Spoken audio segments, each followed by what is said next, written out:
problems. That guy, he just has to touch you once. Shit's going down. He's so different than anybody else in the division. Like, he knocks everybody out. Everybody hits hard. They all hit hard. But that down. dude hits hard.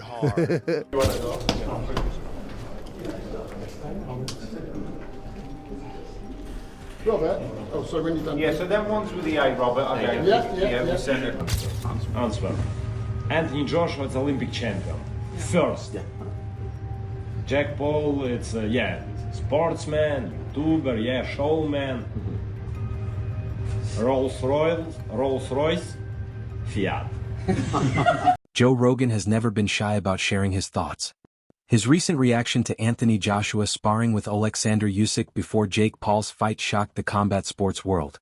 On his podcast, Rogan broke down the strange but interesting situation and questioned why two of boxing's top heavyweights would help prepare for a flashy fight involving Jake Paul.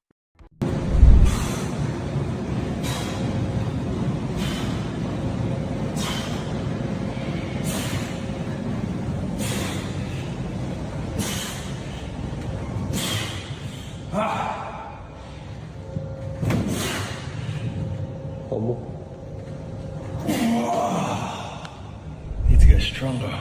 Rogan mixed doubt, respect, and his usual honest talk in his reaction. Fans are now excited and curious about what this strange training partnership could mean not only for Jake Paul but for the future of boxing as a whole. You know, there's not a chance that Anthony Joshua is not going to just lose the weight beforehand. He's not going to come in drained. What he's going to do is just do extra cardio, and that's just going to make him more dangerous. He's going to be terrifying, and he's going to have a lot to prove. He's going to be very angry that Jake Paul wants to fight him. Instead of training in the UK with his usual coach, Ben Davidson, Joshua said at a recent press conference that he would train with people from Usyk's team. This was part of his preparation for the December 19th fight in Miami. He called the experience amazing and tough, praising Usyk's team, but made it clear that Usyk himself was not sparring with him every day. You've got to find the belief in yourself, not in somebody else's system. You know what I mean? It's like Usyk's team might show him bits and bats of stuff. He doesn't box like Usyk. Can they train AJ to be similar to what Usyk's doing? AJ, you've got to pick out the best of what AJ does, and you've got to pick out the worst and improve the worst in him. And I'll say it time and time again.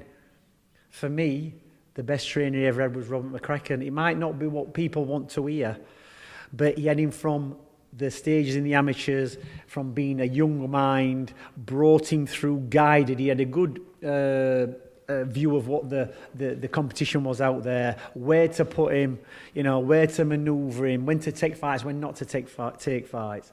And he'd invested a lot of time in him, Robert McCracken. So it was the payoff. Now when you go to, you know, if AJ came here or he goes to Ben Davison, or you're going to be in for a big payday as a trainer. It's a lot of responsibility to take on. You know, Ben Davis is a good trainer. He's trained AJ for so many fights, brought him back. He'll have got paid handsomely. Everybody wants to train AJ because it's a good payday. So, but sometimes you have to think to yourself, are you capable of training that fighter? You know, people have come to me wanting me to train. I said, to be honest, we're not going to match. You know, what I want to do and what I want you to do is not going to work. So I just think AJ is looking for that secret ingredient, and it's just within yourself. By training with experienced people from Usyk's camp, Anthony Joshua is working on many attacking and defensive skills. People watching say he stays fully focused on getting better. He is improving his footwork, timing, and punch combinations in a smart but flexible way. The camp gives him sparring partners who feel like real fight opponents, helping him stay sharp and ready. As fight night gets closer, every session matters more, building both his strength and his mindset. That's what he's trying to do, though, Simon. I think he's at that stage of his career where he's trying to rediscover a little bit of that confidence. He's gone to Oleksandr Usyk, where we're hearing reports he's out there training with Usyk and the team, trying to pick up something, trying to rediscover something. That's very strange, Paul, isn't it? It is, but it's not unheard of. I've heard of a lot of fighters doing that. You see fighters, obviously, it's the old Rocky movies years ago, but you see a fighter losing to someone, all of a sudden they go in the camp and they start training and do a little bits together and become friends or whatever else. I think it'll do Joshua no harm travelling, but as you say, he's a little bit long in the tooth and he's a bit on the back nine rather than the front nine, where that experience would really come into play. But I'm just looking at his record here. He obviously, after the Usyk fight, he'd come back and he had 3 fights and then the Ngannou demolition Well, job. yeah, Jermaine Franklin, he had Robert Helene, he had Otto Wallin, and he smashed Ngannou, which everyone went hallelujah for, right? Yeah, but he's obviously not in like the box rec rankings to see where he is. But the Dubois fight is a fight where, what you've just said then, Spencer, like, match him right. I felt he was match right with Dubois. That's just my opinion. Just felt Obviously, I was wrong on that and I was proved wrong, but I felt like Joshua would have and should have came through that, but he obviously didn't. So therefore, it's back to the drawing board, and where do you go from there? What do you do from there? Does he keep the same team around him? Does he go and find someone new and try and adapt and add to his repertoire already? And this move at Usyk, I don't know what it'll be, but if he's fighting before Christmas, then he needs to get in shape quick, because there's only 8 weeks to go, let's say. Well, my understanding, he's in camp, he's in shape, and just looking to get an out and get back to winning ways, is my understanding. That's why they're talking about 8 rounders. Yeah. He wants to sort of go under the radar a little bit, and it's difficult for someone like Anthony Joshua because he's such Very a much so. commercial commodity. He's always been in shape all the time, hasn't he? Yeah. He always will be in shape. He's never, ever not been... But it's not about his dedicated. physical shape, is it? No one's ever questioned his physical state. Zach, when I was talking about Anthony Joshua, and I know that the president of his fan club is here in Spencer, but I talked about the PTSD issue post various fights, whether it be the Oleksandr Usyk or the Daniel Dubois situation. But prior to Daniel Dubois, I always maintained that I felt that despite the performance against Jermaine Franklin, despite the performance against Robert Helenius, which had been blasted out by Deontay Wilder, and we've seen what Deontay Wilder is now. Even though Joshua is not sparring with Usyk often, he is fully training in the Ukrainian champion's camp. He is working with top coaches who helped Usyk become a 2-time undisputed heavyweight champion and learning from their high-level boxing system. Joshua says this gives him great insight into someone who has achieved so much and helps him sharpen his skills for Jake Paul's unusual style. You're not going to that camp just for Jake Paul, because he could have gone to fucking my camp to beat Jake Paul. AJ's been in camp with Usyk. Taking it seriously for it to get fucked off at the final minute. What better camp to go join yeah. than the master himself? What he's doing is he knows that he's got, 1, maybe 2 years left, maybe 2 years. So he's gone to the Usyk camp. There's motivation behind that, you know what I mean? Yes. You're not going to that camp just for Jake Paul, because he could have gone to fucking my camp to beat Jake Paul. But he's going to that camp for the future of next year, where he could be fighting Dubois, could be fighting Fury, whatever. Conor McGregor shared a strong warning about the Jake Paul versus Anthony Joshua fight. He said the match is very dangerous and believes it maybe should not happen at all. McGregor called Joshua a powerful former world champion and said anyone who steps into the ring with him deserves respect. He also pointed out the serious physical risks for Paul. Still, McGregor said he would respect Paul if he truly takes on the challenge, even though he doubts the fight makes sense for the sport. He's going to get knocked out by AJ though, isn't he?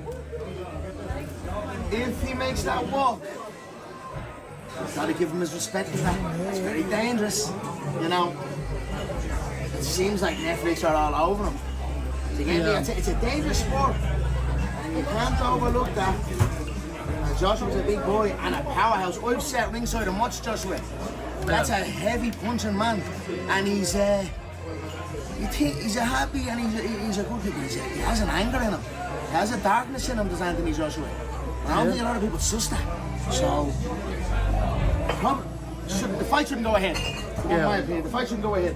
However, if he does it, I'll give him his respect. UFC President Dana White strongly criticized the Anthony Joshua versus Jake Paul fight. He called it an unfair matchup that hurts the honesty of professional boxing. White questioned why a former world heavyweight champion should fight a YouTube star-turned-boxer. His comments caused big arguments online, with fans split on whether the fight is smart business or just a show. White said the fight makes no sense for boxing and could be risky, letting fame matter more than real skill. He warned that while celebrity fights make money, they can turn boxing into entertainment instead of a true sport. He has people around him that will be saying to him, mate, Anthony hasn't boxed for a year and a half. Mate, Anthony got dropped in his last fight. Anthony's head's all over the place. He's gone. So, listen, fair fucking play. If he steps up and fights AJ, I will be the first to hold my hands up and go, fair fucking play. He'd have to be crazy to do it. He would have to be crazy to do it. Jake Paul's never really fought anyone major, when's he going to step up and fight a real fighter? I mean, this would definitely be one way to kill that narrative, but it would be a dangerous one. If we're offered it, and the money that I know is inevitable in a fight like that, it would be very difficult for us to turn it down. And I know some people will find a reason to not like it and moan, but I'm just going to give it to you straight always. We were going to have a run out this year in an 8-rounder against someone in the top, 120 on BoxRec that you've never heard of. We could have a run out against Jake Paul, end him in boxing forever, get rid of this whole little silly thing, and make about 50 or 60x in the process. How can you turn it down? So if it's real, there is a chance. Jake's won fights that I didn't think he'd win. And Jake has got a lot better over the last couple of years. He ain't in Anthony Joshua's league, that's for sure. The only way this fight happens, if it's a fight, it's a sanctioned fight. I mean, ultimately, it's a cruiserweight stepping up to fight a heavyweight. I mean, previously, what did you have? You had a lightweight fighting a cruiserweight, but that was an exhibition. This is no exhibition. This is the 10-ounce big boys, and this is a real fight. We've already really got our plans with Turki Al-Sheikh for 2026, which is ultimately to fight Tyson Fury, but also to have another fight in February. We got the phone call to say, look, obviously Gervonta's out, would you be interested in December? And the only other options we had for December was to do an 8-rounder on a card somewhere, which I didn't even know was going to happen. So I said to Nikisa, if you're truthful about this, which he assures me Jake is, then it could happen. So let's live in the real world, yeah? And let's just, everybody stay calm and make logical business decisions. What would you do, right? And please don't give me the, yes, but you have to think about the legacy here. You can't eat legacy, and legacy is so important. By the way, he's an Olympic gold medalist, a 2-time world heavyweight champion. The legacy's okay. I wouldn't let him not take this fight. I would push him in the ring to take this fight. So if you want to blame someone, blame me. Just relax. One, I don't even know if it's going to happen. Two, if it does, just relax. Enjoy us going in there for boxing and sticking one on his chin. We'll go back, we'll fight Tyson Fury, etc. So just relax. But how can you say no? How can you say no? What am I missing? Professional boxer Liam Cameron talked about what fans expect from the fight. He said most people think Joshua will easily win because of his Olympic background and long pro career. Cameron added that some fans may even enjoy a one-sided fight that shows the clear skill gap.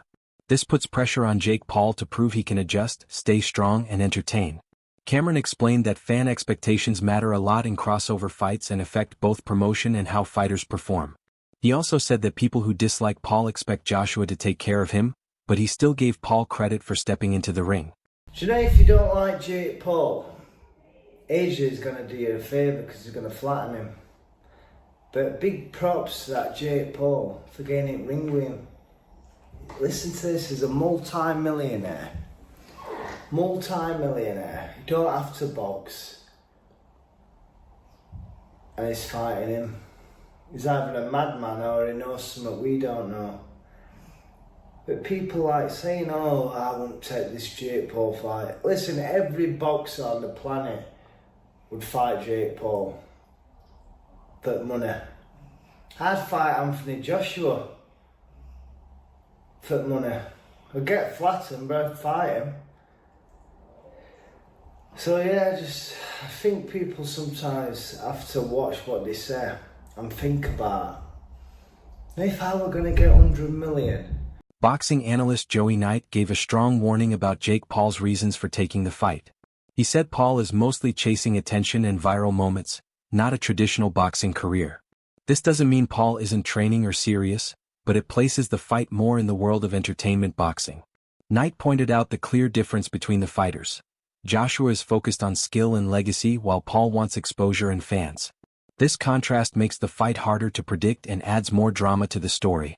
Can make a lot of cash, maybe not as much as the Anthony Joshua fight, but a lot of cash, and can still have a serious chance of going on to earn even more paydays. Whereas the damage that it could do to his body could be irreversible for that opportunity to earn money in a boxing career going forward. So is this the retirement bag? Or do you actually think you can win? Because I read a study recently, and I believe it said something along the lines of men overemphasize or overcalculate their ability to fight by about 500 times. And I'm saying Jake Paul would probably need to be 500 times better to stand a chance against Anthony Joshua. And I can't get how he doesn't already know this. Surely he has sparred with heavyweights. Surely the recent sparring that he had with the likes of Shakur Stevenson and with the likes of Ray Ford, amongst others, Badu Jack, surely that would have taught you that there are levels to boxing. And if these small guys are able to show you things that you had no idea that you were vulnerable to in a boxing ring, what happens when someone who hits 4, 5, 6 times as hard as that does the exact same thing to you and lands it on your chin? The whole reason of why I know where I am in the influencer boxing scene, in the misfit scene, is because of the level that I have sparred at. I've sparred boys that have gone on to box for world world titles. I've sparred with English champions, and I've sparred with loads of Southern area champions. Legendary ring announcer Michael Buffer has said that Jake and Logan Paul have changed modern boxing. He explained that they have brought in younger fans and new excitement to the sport. Buffer said their big fights created energy that boxing had not seen in a long time and helped reach people who usually do not watch. While some traditional fans still question these crossover fights, Buffer believes the Paul brothers deserve credit for building hype and getting attention. He said bringing in new fans and media helps boxing grow and gives top fighters a bigger stage. Buffer sees this as a good thing, saying boxing benefits when entertainment and real skill come together. Well, Jake and Logan, first of all, are fantastic athletes. You know what Logan does with the WWE and what Jake does with boxing. He knocks people out and everything. And they both have massive fan bases. And for me, it's great to see people get young people that follow them that didn't have like, they don't remember Ali or Joe Frazier or whatever. It's not in their wheelhouse. So it's great to see them developing fight fans and a big fight atmosphere. So it's very exciting. These two stood face to face, and the comment section on the internet was going crazy. They were like, call the ambulance now, basically. Like Anthony Joshua looks dangerous standing next to him. Anthony Joshua is, at this time, and has been for years, the biggest puncher in boxing. He's a devastating puncher. So I got to give Jake a lot of credit for wanting to take this fight. Yeah, it's not. A lot of people saying it's not smart. If he somehow was able to surprise the world, what does this do for his? The word would be surprised if he shocked the world. But that's exactly why you got to give him credit. He wants to do it. He trains hard, he works hard, and he has a lot of faith in himself. So we'll see what happens. Technically, though, what's the biggest concern for you? What's the biggest tip you can give Jake, knowing that you've watched Anthony so many times dominate? Work on your defense. Many fans want to see Anthony Joshua fight Jake Paul because they think Joshua would easily beat him. Paul's habit of calling out top fighters and saying he's the best makes him very controversial. Many feel his confidence is unrealistic because Joshua has much more experience, skill, and size. Still, the fight has grabbed a lot of attention. Jake Paul says the fight will happen and that he has a plan to win. He isn't scared of Joshua's size or power and plans to use speed, movement, and smarts to outbox him.